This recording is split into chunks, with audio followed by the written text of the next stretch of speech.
Hey Internet, it's RJ. Welcome back. Thanks for tuning into the show today. Now, today's episode, we're going to take a look at virtual or digital credit cards. So we will, of course, go over what they are, how they work, the pros of them, some things you need to be aware of, and, of course, how to actually use this feature set yourself to protect yourself on the Internet. So, of course, if that sounds interesting to you, then go ahead, press the subscribe button, and let's get to work. Now, when it comes to it, virtual or digital card sounds almost like a type of credit card, like a cashback or travel card. But in actuality, this is more so a feature set of existing credit cards. Now, not every single card issuer offers this feature, but it is getting more prevalent. So for us, I have Citi cards. Citi, actually, believe it or not, offers this feature. So I'll be using them as an example. We'll even hop over here to the computer in a little bit. I'll walk you through how it works from their user interface. But we'll start with what it is. Well, again, virtual card gets its name because it's a virtual card, meaning there is not a physical version of the card.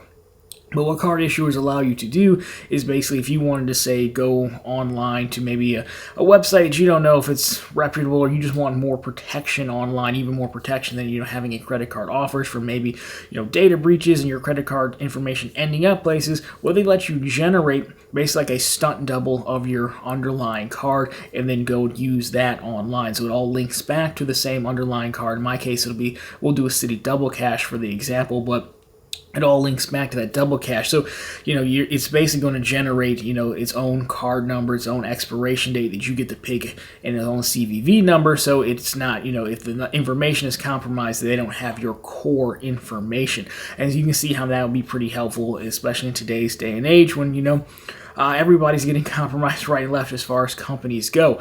So that's why it's more of a feature set than anything else.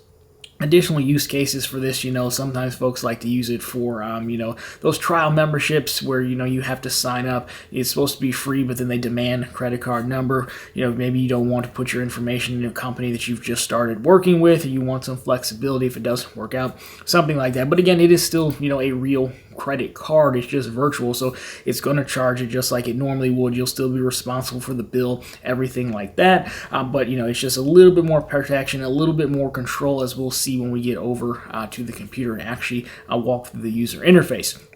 But so with that, what are these other benefits? Why would you want to go through all this? Well, like we said, it's basically making a stunt double of your card to send into those risky situations, if you will. But, you can set expiration dates, you can set limits, you can set spend limits, use limits, spend caps. Most importantly, or most uniquely, I should say, you can actually delete or cancel that individual card anytime you want.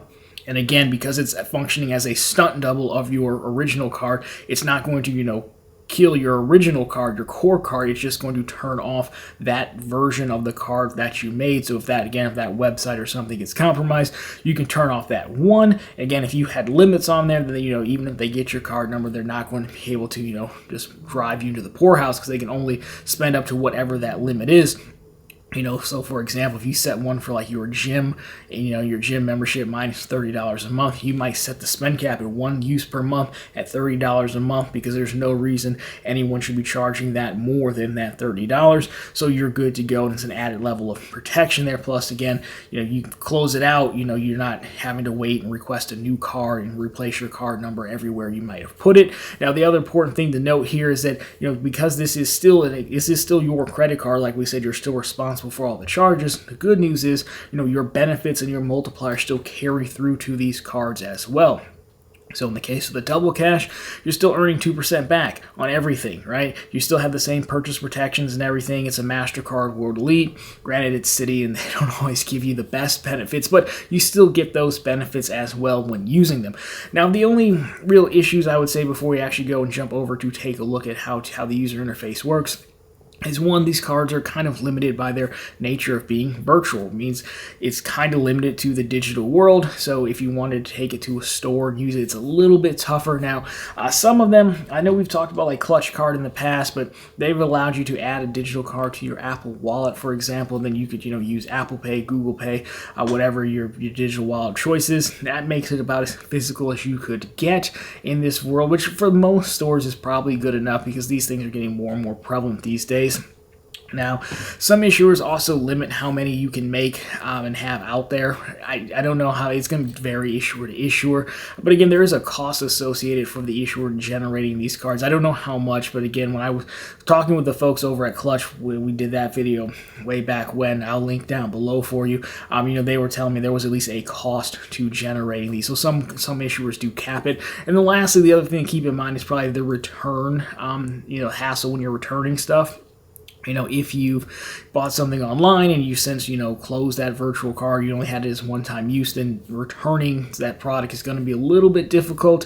Can it be done? Yeah, you're probably going to have to talk to someone and see if they can put it on another card. I don't know if you do it in store, sometimes you can get them to put it back on a debit card or something, but online, it can be pretty tough. You might end up having to settle for like a store credit or something like that.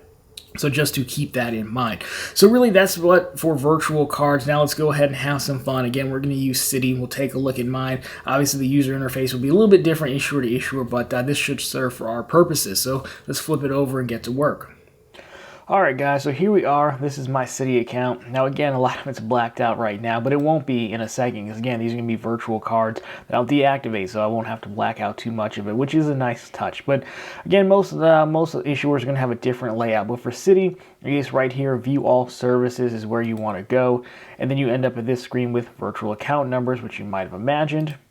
And once that loads in, you can see I have a few different cards that I was kind of messing around with, right? So you can see the ones that you have going, but if you wanted to, generate a new one here, you would just go through here. Now it does let you pick between your existing cards. Of course, I have a custom cache and a double cache, so you could go there, continue. Now you can also set the expiration date.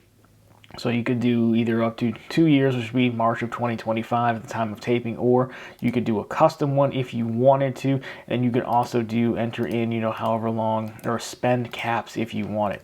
Just like that, and then you will go ahead and hit the generate the number. Now I already have two going, so we'll take a look at those. So once you have it generated, you can actually go in and edit these as well. So if you wanted to, instead of reissuing a virtual card, you could go in and just change this date. You could, if you wanted to come back later and set an amount, you could.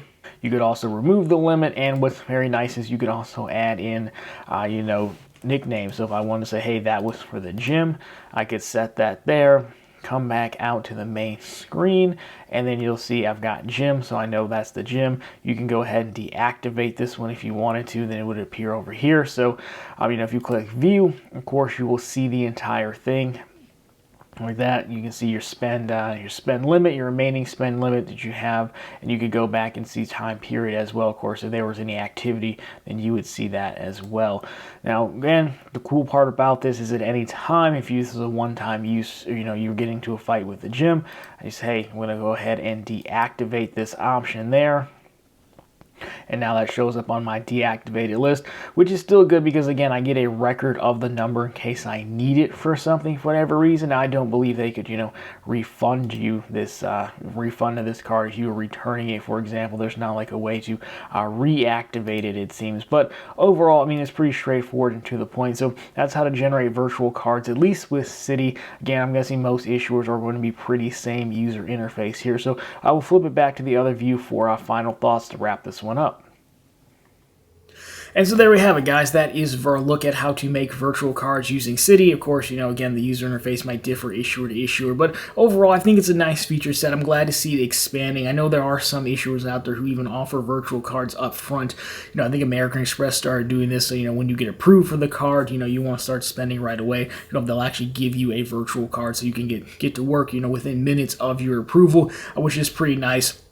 Again, I don't believe those virtual cards last nearly as long as these do, but it is a nice touch, and so I do like to see that we're expanding on the feature. So it is something that I'm going to start using myself a little bit more when it makes sense. Again, it gets a little bit tougher when you're trying to maximize all your cards and rotating your cards so much, but there are some like set it and forget it services that I have that I would probably consider using virtual cards on just for a little bit more added protection overall. But anyways, guys, that has been a look at virtual cards. So if you like this one, drop me a thumbs up down below. Of course, you found it particularly interesting, consider subscribing to the channel. Again, we're posting content just like this and right back here every Sunday with all the news you can use in the week that was in credit and finance. Again, my question for you guys is let me know down below what's your best use case for virtual cards. what are the best cards that you found that offer this feature and functionality? I'd love to get your thoughts and recommendations on that. But anyways, guys, that's going to do it for this one. As always, thank you so much for watching. I'll talk to you very soon in the next one.